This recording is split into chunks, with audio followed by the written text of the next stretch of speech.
sobre todo en el ámbito educacional, el trabajo con las organizaciones, con los gremios. Señalar de que efectivamente este es un acto de conmemoración y de recuerdo, en donde la memoria, y como se ha señalado ya varias veces, cobra una vital importancia. Pero también aprovechar de hacer algunas reflexiones.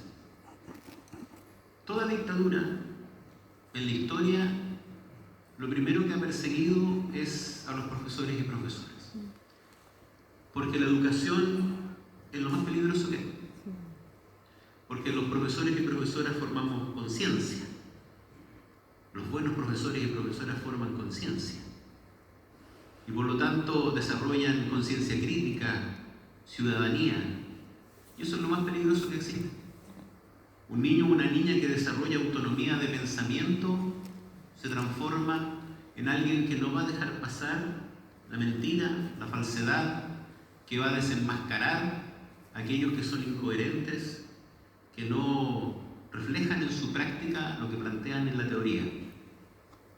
Y porque los profesores y profesoras, sobre todo en nuestro país y en nuestra región, históricamente lo hemos, ¿no es cierto?, estudiado varias veces, son mucho más que profesores y profesoras. Los profesores son maestros, son artesanos, son organizadores, son entrenadores de fútbol, son curanderos, curan las heridas de nuestros niños y niñas, son poetas, son cantantes, y por lo tanto, normalmente es una persona que es querida en la sociedad, que es querida por sus comunidades. Y en ese andar, nosotros con Manuel, ¿no es cierto?, el presidente regional del Colegio de Profesores, y también con el trabajo del equipo de la Seremía, liderado por Juan Daniel González, nos sumergimos en recabar antecedentes que, paradojalmente, no fueron tan fáciles de encontrar. No estaba tan sistematizado en la especificidad de cuántos colegas eran los que eran detenidos desaparecidos y ejecutados políticos en la región de Ñuble. Y hicimos este trabajo de investigación, y uno de los profesores que lamentablemente, ¿no es cierto?, aparece nombrado es un colega de historia de la Universidad del Biobío, Patricio Sobarzo, que por supuesto, aparte de ser profesor, era poeta. Y les voy a leer uno de los poemas, o por lo menos una parte de los poemas que recabé, que se llama Cartas. Dice: si se amontanaran las cartas de este tiempo, el viento arremolinaría sus hojas, inundaría el espacio de alegrías y de horas terribles, de recuerdos atormentados como calendarios invisibles, como botellas de náufragos, como redes atrapadas de peces y como relojes sin cuerda. Y es que estos años se han teñido de tinta en papeles mensajeros, buscando respuestas certeras a preguntas bien precisas. Si se amontonaran las cartas de este tiempo, se leería la vida, se leería muerte, se leería amor, o se leería un hasta siempre. Escríbeme pronto. Profesor de Historia, egresado de nuestra Facultad de Educación de la Universidad del Biobío, asesinado en Santiago en el año 1984. Así como él, los profesores y profesoras efectivamente tienen diversos talentos y se ganan el corazón de sus comunidades y de sus estudiantes. También encontré cartas en donde profesores que habían dejado en su momento alguna de las escuelas donde trabajaban, sus alumnos le escribían cartas de despedida, en donde se reflejaba, por supuesto, ese lazo afectivo y ese amor que muchas veces se construye en la relación con nuestros estudiantes. Ahora, también reflexionar sobre el rol de nosotros los profesores durante esa época. Hablar, ¿no es cierto?, de los 136 profesores y profesoras asesinados en los primeros meses de la dictadura, de los más de 250 profesores y profesoras asesinados en los 17 años de dictadura, de los 20.000 despedidos, de los 20.000 dirigentes del Sindicato Único de Trabajadores de la Educación, despedidos durante los 2 primeros años de la dictadura. De los más de 10.000 profesores exonerados en el año 80 y 81. Me contaban algunos colegas antiguos que en esa época se reunían algunos a hacer las listas de los que tenían que irse. ¿Por qué esa, entre comillas, expulsión masiva? Porque precisamente el tema era refundacional. Avanzar, destruir el Estado docente, avanzar desde una educación como un bien social, como un bien público, a una educación de mercado. Y eso implicaba que había que hacer desaparecer las barreras, los obstáculos que hubiesen en el camino para avanzar en la mercantilización de la educación. Pero también recordar que también fueron los profesores y profesoras los que primero se vencieron el temor, se pusieron de pie y se organizaron. Y en el año 81 nace la AGECH, la Asociación Gremial de Educadores de Chile. Yo encontré también un libro que se escribió por profesores de la AGECH, de antiguos dirigentes de la AGECH en Concepción, que se llama Memorias del Pizarrón.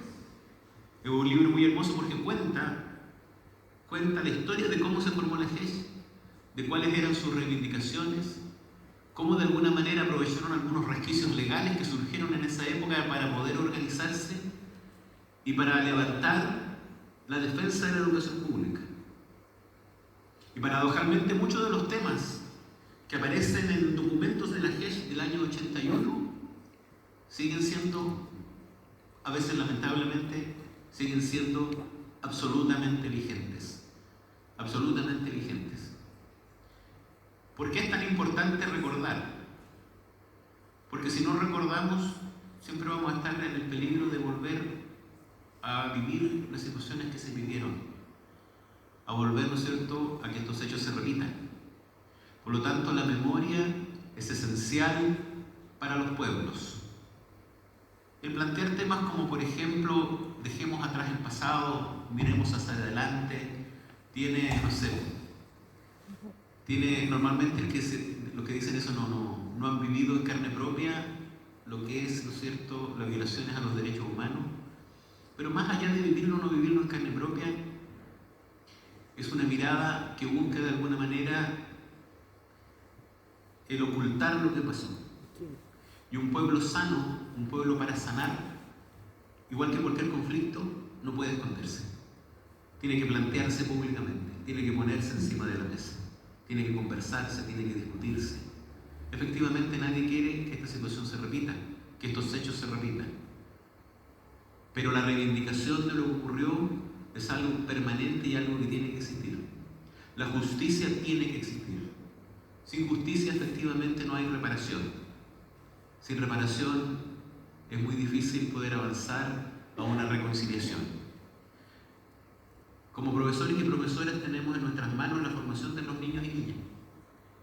Y por eso normalmente los profesores son mirados, sobre todo por los sectores más conservadores, de manera sospechosa. Porque en definitiva son formadores de conciencia en todo acto y en todo momento, y en todo hecho y en todo gesto. Hoy día nos reunimos con alrededor de 200 estudiantes de los centros de alumnos de la provincia de Punilla a conversar sobre equidad de género, a conversar sobre ser ciudadano. ¿Qué significa ser ciudadano? A conversar sobre cómo nosotros podemos desenmascarar lo que se llama la falsa conciencia. ¿Cómo podemos desenmascarar las fake news en las redes sociales? Eso es entregarle herramientas a los estudiantes para que sean verdaderos ciudadanos. El ciudadano no es algo que se gane por la edad. El ciudadano implica, ¿no es cierto?, desarrollo de conciencia crítica. Y conciencia crítica implica una mirada histórica. Tal vez no es casualidad que también dentro de los 11 compañeros y compañeras de la región de Ñuble hay también varios profesores de historia y geografía. Eso también normalmente nosotros los profesores de historia y geografía, tendemos a pensar de que no es una coincidencia. Porque la historia es la memoria del pueblo. La historia podrá ser interpretada de diversas maneras, pero al final los pueblos saben cuál es la verdad y cuál no lo es. Yo quiero saludar, ¿no es cierto?, a todos los presentes y reafirmar nuestra disposición a trabajar permanentemente con las organizaciones gremiales, con los trabajadores y trabajadoras de la educación, porque en definitiva, en la medida en que todos nosotros nos empoderemos, en que entendamos que efectivamente tenemos el poder de cambiar las cosas en nuestra cotidianeidad, que no es necesario esperar tal o cual ley, sino que nuestra acción cotidiana, diaria, ya en sí tiene un valor, y en esa medida, en el sentido o en la medida en que hay un trabajo en conjunto entre lo que son las autoridades políticas y los gremios,